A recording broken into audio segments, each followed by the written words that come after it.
अब दोस्तों हुआ ये कि जो भारतीय अर्थव्यवस्था को ब्रिटिश, देखो हमने यहाँ तक पढ़ लिया था, भारत पर शासन करने वाले पूर्व विजेताओं और अंग्रेजों के मध्य महत्वपूर्ण अंतर यह रहा कि जहाँ पूर्वकालिक विजेता धीरे धीरे भारतीय जीवन का अंग बन गए, वहीं अंग्रेज भारत का अभिन्न अंग कभी नहीं बन सके और इसका भारतीय अर्थव्यवस्था पे दूरगामी प्रभाव पड़ा।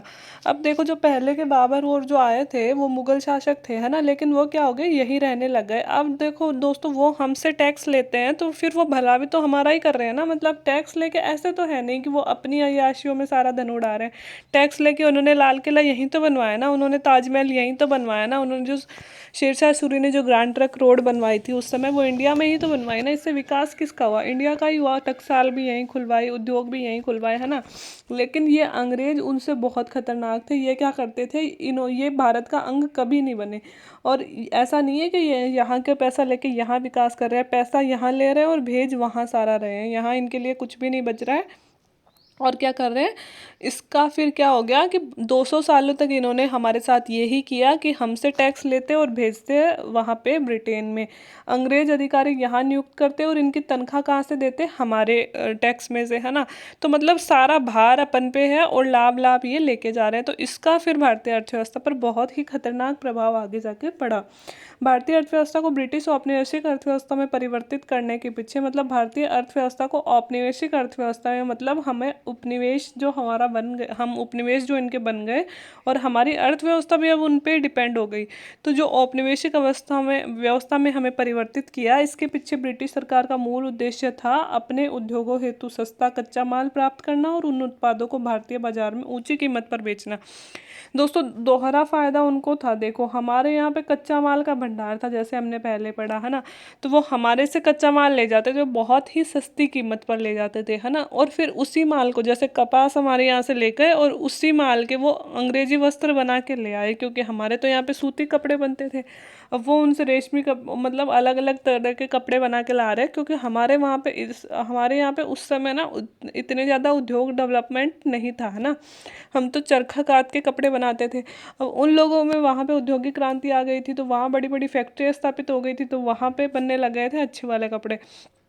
तो हमारे से ले गए कच्चा माल, मतलब 100 रुपए में ले गए, है ना।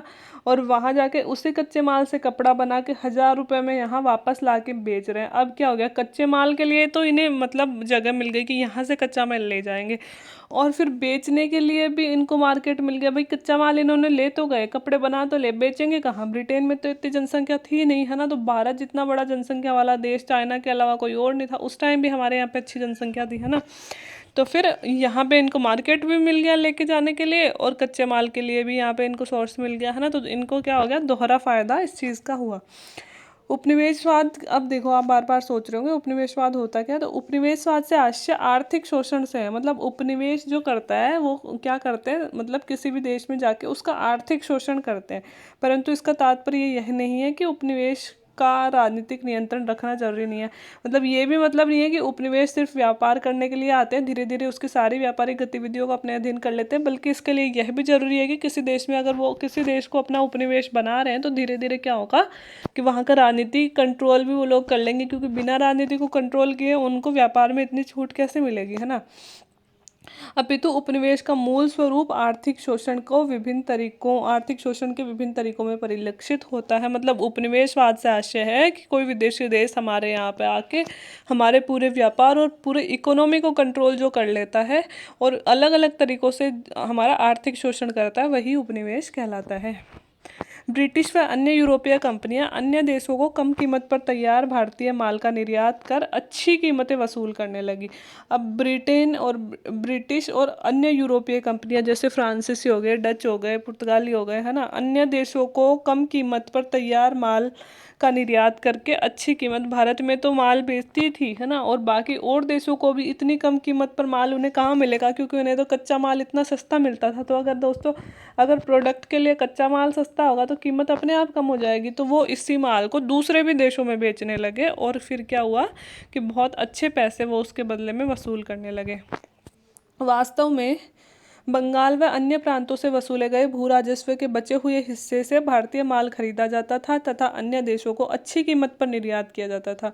इस निर्यात किए जाने वाले माल के बदले भारतीयों को कुछ नहीं लौटाया जाता था। परिणाम स्वरूप इंग्लैंड अधिक अमीर और भारतीय अधिक गरीब होते गए। अब क्या करते थे कि जैसे बंगाल और अन्य प्रांतों से जो भू राजस्व वसूलते थे, हमसे जो टैक्स वो लेते थे, है ना, तो टैक्स हमसे ले लिया, है ना, अब टैक्स लेके वो अपने गवर्नमेंट को जितने पैसे दे रहे हैं उतना दे दिया। अब वो असली गवर्नमेंट को तो पैसे पहुंचाते भी नहीं थे इतना, उनको तो ये दिखाते थे कि ईस्ट इंडिया कंपनी की हम तो बहुत लॉस में चल रहे हैं इंडिया में, और इधर इंडिया वालों का जच के वो शोषण कर रहे थे, तो थोड़ा बहुत उनको भेज देते थे। और जो बचा हुआ माल होता था, है ना, बचा हुआ पैसा होता था, जैसे कि यहाँ पे 1,000 रुपये का टैक्स कलेक्ट कर रहे हैं, अब ईस्ट इंडिया कंपनी क्या करती थी, अपनी गवर्नमेंट को तो 100 रुपये ही भेजती थी कि हमें तो इतना ही प्रॉफिट हो रहा है, हम तो घाटे में चल रहे हैं ना इंडिया में आके, है ना। और लेकिन जो 900 रुपये होते थे वो जो ईस्ट इंडिया कंपनी के यहाँ पे जो गवर्नर होते थे वो अपने पॉकेटों में रखते थे। अब वो उस 900 रुपये का क्या करेंगे, उस 900 रुपये का वो अलग से माल खरीदेंगे, किससे, भारतीयों से, है ना,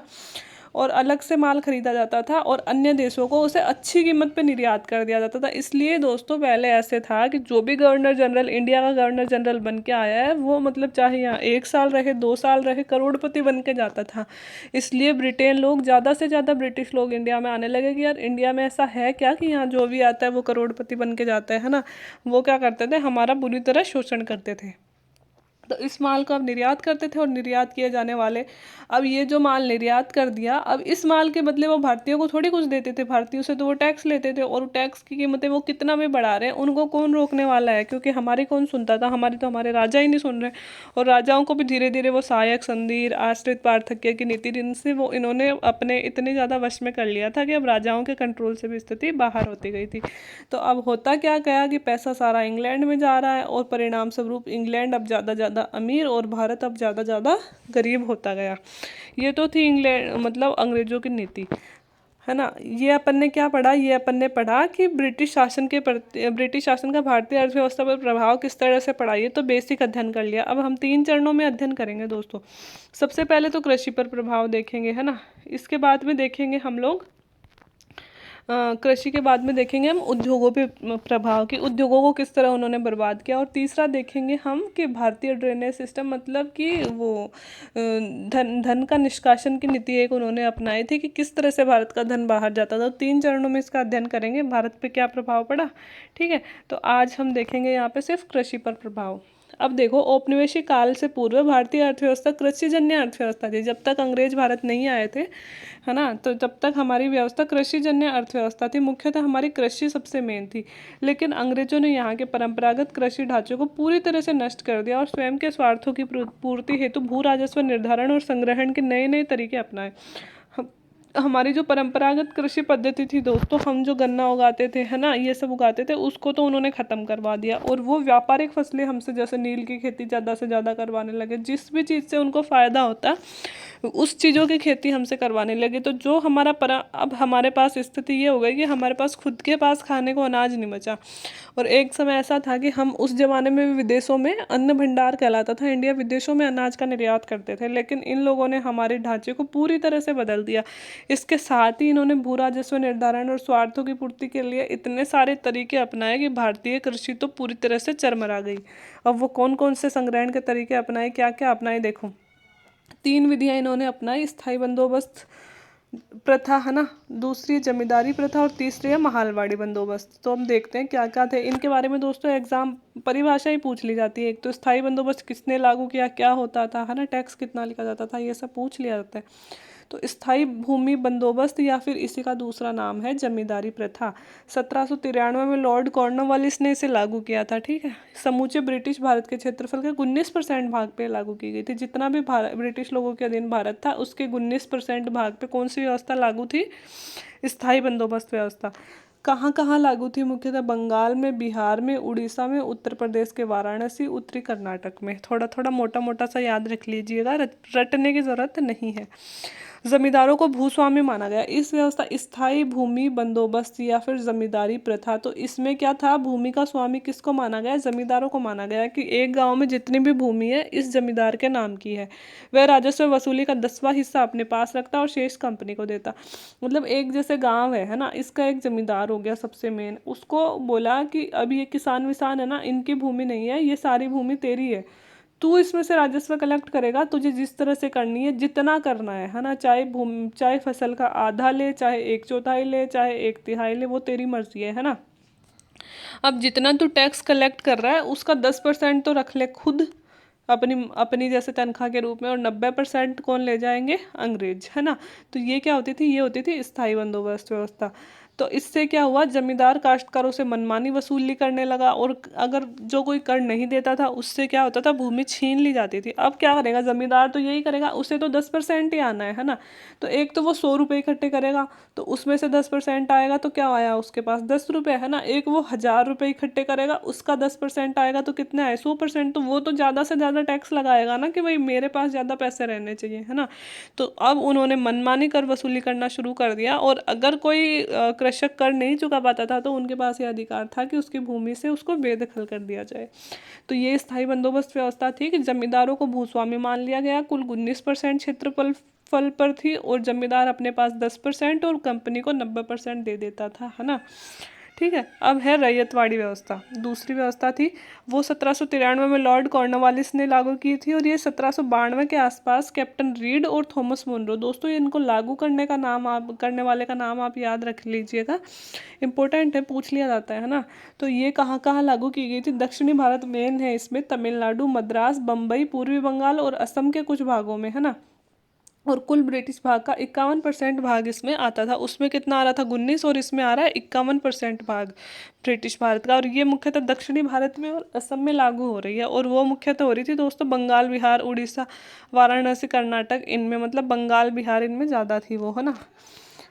अब इसके बाद में जो रैयतवाड़ी व्यवस्था में क्या होता था, भूस्वामी कृषक होता था, कि जैसे कि स्थायी बंदोबस्त में भूस्वामी कौन है, जमींदार है, लेकिन इसमें क्या होता था, कृषक होता था, और कुल उपज का 55 से 33% लगान कंपनी को देना पड़ता था, और राजस्व दर काफ़ी ऊंची थी, और कृषक महाजनों के चंगुल में फंसता जा रहा था। अब देखो दोस्तों, रैयतवाड़ी व्यवस्था में क्या किया गया कि भूमि का मालिक किसान को ही बनाया गया, कि जो किसान भूमि पर अनाज उपजा रहा है वही भूमि का मालिक होगा, और उनसे टैक्स कितना वसूला जाता था, लगभग 55% से 33% के मध्य, मतलब अलग अलग जगह अलग अलग टैक्स की दर थे, कोई 33 ले रहा है, कोई 40 ले रहा है, कोई 45, और इवन 55% तक टैक्स लिया था। अब अगर 55% टैक्स ले लिया जाएगा, मतलब 10 बोरी गेहूँ हमारे यहाँ पे हो रहे हैं, उसमें से 6 बोरी या फिर 5.5 बोरी अंग्रेज ले गए। अब हमने इतनी मेहनत भी करी है, ये भी करा है, वो भी करा है, अब हमारे पास क्या बचा, कुछ भी नहीं बचा, है ना। तो फिर क्या होता था कि ये भी बहुत खतरनाक पद्धति सिद्ध हुई। अब क्या होता था कि अब क्या हो गया, किसानों के पास खुद के पास अब किसी के 2 ही बोरी हो रही है, सोचो, है ना, कि वो 1 बोरी तो अब अंग्रेज ले जाएगा, बची 1 बोरी। अब उसके पास खुद के पास बेचारे के पास खाने के लिए पैसे नहीं रहे, तो फिर वो क्या करता था, महाजनों के पास जाके लोन वोन पैसे वैसे लेता था। अब वो इनको इतनी ज़्यादा ब्याज दर पर पैसे देते थे कि वो खुद उनके चंगुल में फंसता गया, और किसान और ज़्यादा गरीब होते गए, है ना। तो ये व्यवस्था भी हमारे लिए बहुत बुरी रही।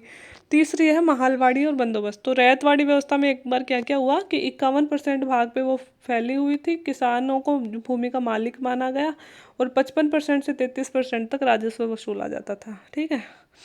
और किसने लागू की थी, कैप्टन रीड और मुनरो ने 1792 के आसपास लागू की थी, ठीक है। महालवाड़ी और बंदोबस्त व्यवस्था, अब ये क्या होती थी, इसमें भू राजस्व निर्धारण महाल या फिर संपूर्ण ग्राम के उत्पादन के आधार पर होता था। गांव के लोग अपने मुखिया या फिर प्रतिनिधि के द्वारा निर्धारित समय सीमा के अंदर लगान अदायगी की जिम्मेदारी अपने ऊपर लेता था।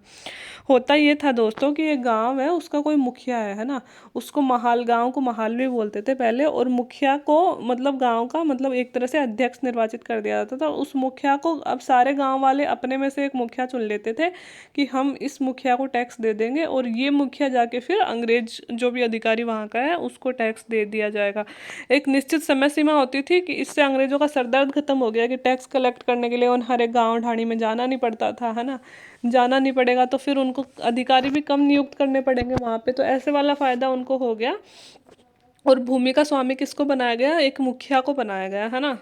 और वो मुखिया अपने आप गांव के लोगों से टैक्स कलेक्ट करके मतलब इसको दे देता था, अंग्रेज अधिकारी को दे देता था। और ब्रिटिश भारत के लगभग 30% हिस्से पर यह फैली हुई थी। यह व्यवस्था भी लगभग पूरी तरह से असफल रही थी। अंग्रेजों द्वारा बंगाल में जूट, पंजाब में गेहूं, बनारस, एक मिनट, अंग्रेजों द्वारा बंगाल में तो जूट उत्पादन करवाया जाता था, पंजाब में कहते थे गेहूं उगाओ, बनारस, बिहार और बंगाल में अफीम के व्यापार हेतु पोस्त की खेती करवाई जाती थी। और इन व्यापारिक फसलों से अंग्रेजों और व्यापारियों को जहां फायदा हुआ, वहीं किसानों की गरीबी बढ़ती गई। अब दोस्तों वो हमें खाने के लिए अनाज भी पैदा करने नहीं देते थे, वो लोग अपने फायदे के लिए जूट की खेती, जूट उस समय बहुत ज़्यादा व्यापार के लिए काम में लिया जाता था, है ना। पंजाब में गेहूँ बहुत ज़्यादा, इसके अलावा बनारस, बिहार और बंगाल में अफीम का व्यापार करने के लिए पोस्त नाम की खेती करवाई जाती थी, है ना। तो इससे क्या हुआ, ये सारी व्यापारिक फसलें हो गई, इससे वो अब व्यापारी खुद तो मतलब इनको किसानों से बहुत कम कीमत पर खरीद कर और बाहर के मार्केट्स में बहुत ज़्यादा कीमत पर बेच के फ़ायदा करते थे, लेकिन किसानों की गरीबी है वो बढ़ती जा रही थी। ब्रिटिश औपनिवेशिक काल में भारत पर पड़ने वाले अकाल का कारण ब्रिटिश औद्योगिक और कृषि नीति थी। भारत में जो भी अकाल पड़ते थे उसका कारण क्या होता था, औद्योगिक और कृषि नीति। अब इन्होंने इतनी बेकार नीतियां अपना रखी थी दोस्तों कि अगर 1-2 साल अकाल पड़ भी जाए तो किसानों के पास 1 रुपया भी नहीं होता था कि वो अनाज खरीद सके, बचा सके, अनाज उनके पास छोड़ते ही नहीं थे। तो जो अकाल पड़े उनका मुख्य कारण ब्रिटिशों की नीतियाँ रही हैं। फलतः यह कह सकते हैं कि कृषि के वाणिज्यीकरण से भारत में गरीबी बढ़ी, अकाल पड़े और कुछ हद तक अर्थव्यवस्था का मौद्रीकरण भी हुआ। ऐसे भी कह सकते हैं कुछ हद तक भारत में पैसे भी आए, कि पहले सिर्फ अनाज के बदले अनाज ऐसे हम करते थे, अब थोड़े पैसे भी आए, लेकिन वो पैसे जा किसके रहे थे, अंग्रेजों की जेब में, है ना। गाँव से शहरों में संपर्क बढ़ने लगा क्योंकि व्यापारी लोग आने लगे और गाँव के लोगों से भी खरीदने लगे, और एक नए शोषणपूर्ण श्रम संबंधों की शुरुआत अंग्रेजों के काल में हुई, है ना।